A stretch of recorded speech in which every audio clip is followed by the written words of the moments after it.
Hello students, मैं सुधांशु स्वागत करता हूं आपका आशीष तिवारी यूट्यूब चैनल पर।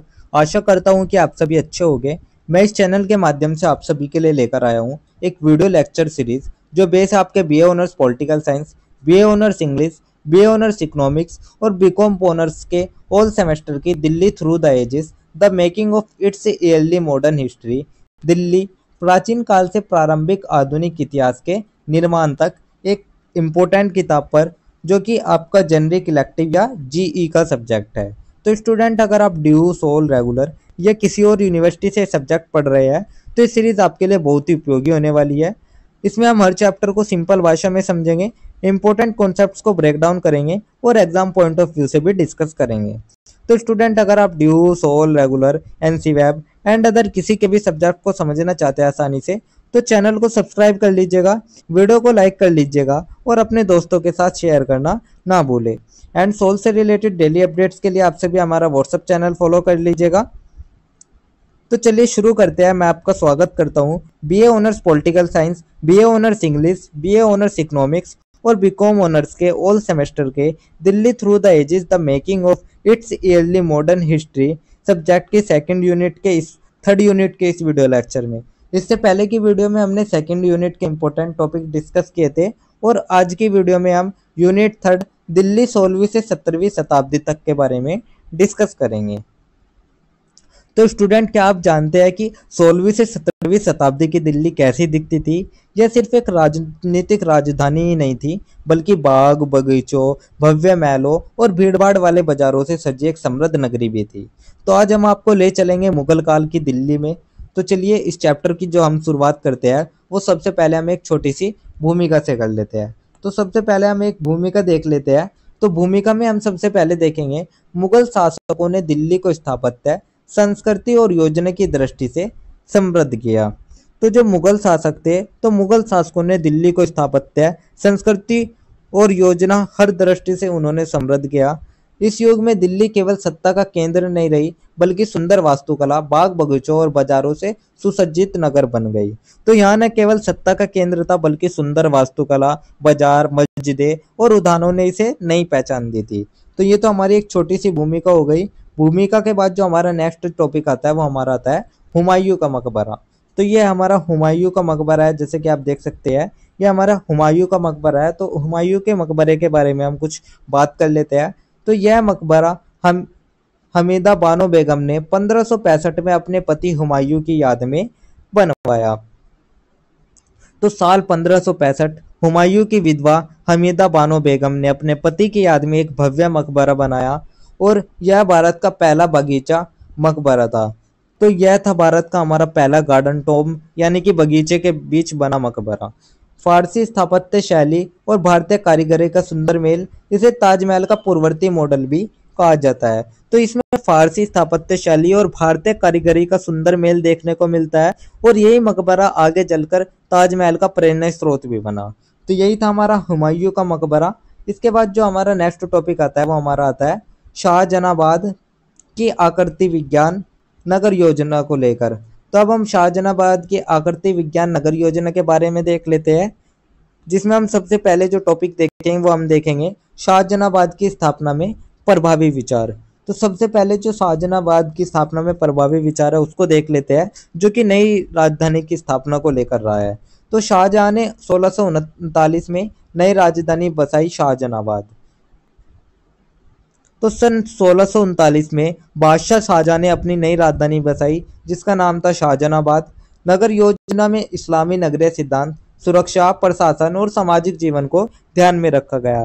तो यहाँ इस्लामी नगरीय सिद्धांत, सुरक्षा और सामाजिक जीवन को ध्यान में रखकर ये योजना बनाई गई। तो यही था शाहजहानाबाद की स्थापना में प्रभावी विचार। इसके बाद जो नेक्स्ट टॉपिक आता है हमारा वो हमारा आता है शाहजहानाबाद का नगर परिदृश्य योजना। तो जो नगर परिदृश्य योजना थी शाहजहानाबाद का, उसके बारे में डिस्कस कर लेते हैं। तो पूरे शहर को संगठित रूप में बसाया गया। किले के चारों ओर बस्ती, बाजार, मस्जिद, उद्यान और सड़कों का सुनियोजित निर्माण। तो जो पूरा शहर था वो एक संगठित ढंग से बसाया गया। किले के आसपास बस्तियां, बाजार, मस्जिदें, उद्यान और चौड़ी सड़कों का निर्माण कराया गया। तो यही था शाहजहानाबाद का नगर परिदृश्य योजना। इसके बाद जो नेक्स्ट टॉपिक आता है वो आता है शहर की दीवारों और द्वार। तो शहर के चारों ओर ऊंची दीवारें बनी, 14 भव्य द्वार बनाए गए जैसे Kashmiri gate, Ajmeri gate, Lohari gate आदि। तो जो शहर के चारों ओर था, शहर के चारों ओर ऊंची दीवारें थी, कुल 14 भव्य द्वार बनाए गए जैसे कि आपका कश्मीरी गेट हो गया, अजमेरी गेट हो गया या लाहौरी गेट हो गया। तो यही थी शहर की दीवारें और द्वार। इसके बाद जो हमारा नेक्स्ट टॉपिक आता है वो हमारा आता है लाल किले को लेकर, रेड फोर्ट को लेकर, महल किला भी जिसे हम कहते हैं। तो जो कि आपने मोस्टली जो दिल्ली में रहते हैं उन्होंने तो मोस्टली लाल किला देखा ही होगा। तो यह यमुना नदी के किनारे स्थित लाल किला शाहजहां का प्रमुख आवासीय दुर्ग।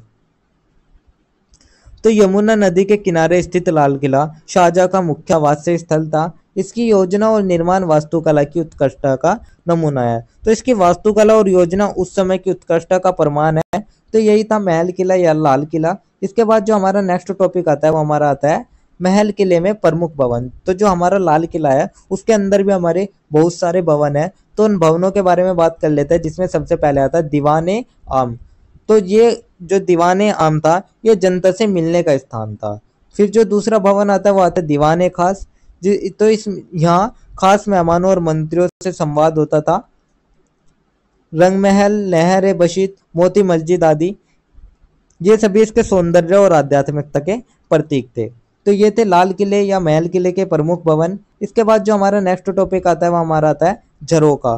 तो झरोका देख लेते हैं। झरोका जिसे हम झरोका दर्शन भी कहते हैं। झरोका दर्शन मुगल परंपरा का हिस्सा था, जिसमें शासक जनता को दर्शन देता था। तो जो मुगल परंपरा का हिस्सा था वो था झरोका दर्शन, जहाँ जो बादशाह होता था वो सुबह जनता को दर्शन देता और सीधे संवाद करता था।